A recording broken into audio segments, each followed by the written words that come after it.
দৈনিক কালবেলায় প্রকাশিত অনুসন্ধানী প্রতিবেদনে মিল্টন সমাদ্দারের বিরুদ্ধে যত অভিযোগ উঠেছে তার সবই তদন্ত করছে ডিবি। এর মধ্যে মানব পাচার, কিডনি কেটে বিক্রি, মরদেহ দাফনে গরমিল, মৃত্যুর সনদ জালিয়াতির মতো ভয়াবহ অভিযোগের বিষয় তুলে ধরেন ডিবি প্রধান হারুনার রশিদ। জানান এসব বিষয় তদন্ত করতে রিমান্ডে নেওয়া হবে মিল্টন সমাদ্দারকে, এমনকি তার স্ত্রীকেও জিজ্ঞাসাবাদ করা হবে বলে জানান তিনি। সে প্রকাশ হয়েছে এবং সে বলেছে যে আমরা সেখানে অপারেশন থিয়েটার আছে, সেখানে মানুষকে সে বিভিন্ন ধরনের সেবা দেয়। তাহলে অপারেশন থিয়েটার থাকে, হাসপাতাল থাকে, তারও তো লাইসেন্স থাকতে হবে। সে লাইসেন্স নেই। সে কারণ করা হলো যে আপনি রাতে লাশ দাপন করেন কেন? সে বলে যে আসলে না হলে তো মানুষ আমাকে বিভিন্ন প্রশ্ন করে, এটা সে উত্তর দিয়েছে।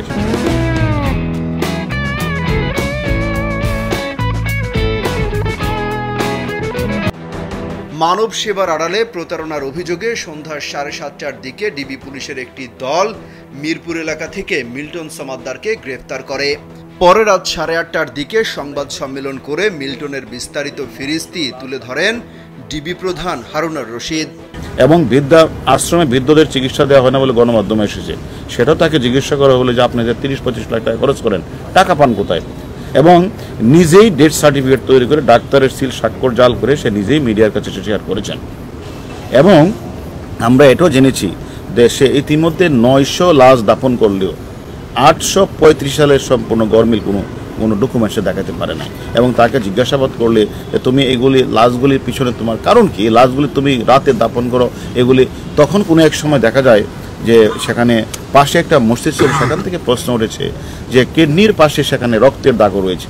তাহলে তার বিরুদ্ধে অজস্র অভিযোগ, যে অভিযোগগুলি আমরা তাকে জিজ্ঞাসাবাদ করব যে লাশগুলি রাতে কেন উনি দাপন করতেন। সংবাদ সম্মেলনে ডিবি প্রধান জানান মিল্টনকে সুনির্দিষ্ট তথ্যের ভিত্তিতেই গ্রেপ্তার করা হয়েছে। তার বিরুদ্ধে ওঠা যত অভিযোগ আছে সব খতিয়ে দেখার কথা জানিয়েছেন তিনি। বলেছেন তাকে কোনো প্রকার ছাড় দেওয়া হবে না। তার বিরুদ্ধে একাধিক অভিযোগ আমাদের কাছে আসছে, এটি মামলা রুজু হবে। মামলা রুজু হওয়ার পরে আমরা রিমান্ডে আনবো।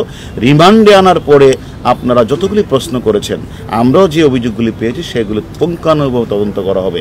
এবং আমি মনে করি সে যদি সত্যিকারভাবে এরকম কাজগুলি করে থাকে, এটা জঘন্য অপরাধ, তাকে ছাড় দেওয়া হবে না। মানবিক মুখোশের আড়ালে ভয়ঙ্কর মিল্টন সমাদ্দার এবং জীবনের ধাপে ধাপে প্রতারণা শিরোনামের দুটি সংবাদ প্রচার করে দৈনিক কালবেলা।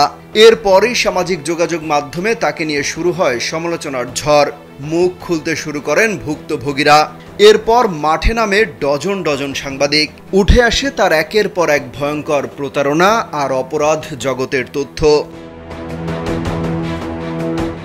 কালবেলার অনুসন্ধানী প্রতিবেদনে উঠে আসে অসহায় মানুষকে আশ্রয় দেওয়ার নামে তাদের কিডনি সহ বিভিন্ন অঙ্গ প্রত্যঙ্গ কেটে বিক্রি করার মতো অভিযোগ।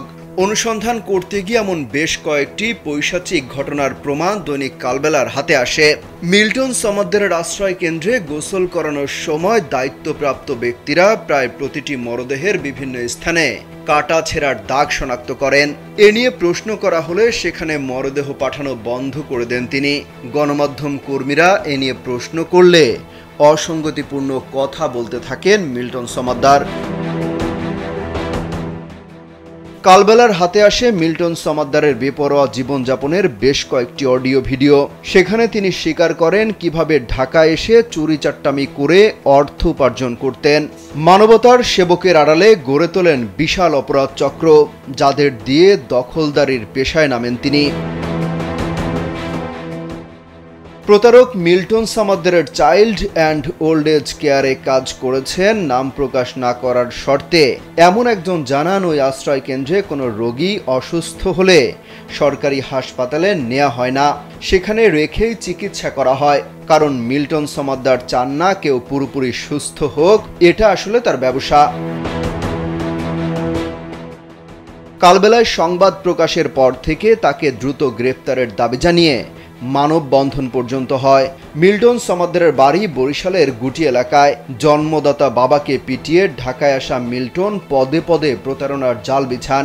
গড়ে তোলেন আশ্রয় কেন্দ্রের নামে বিশাল চক্র।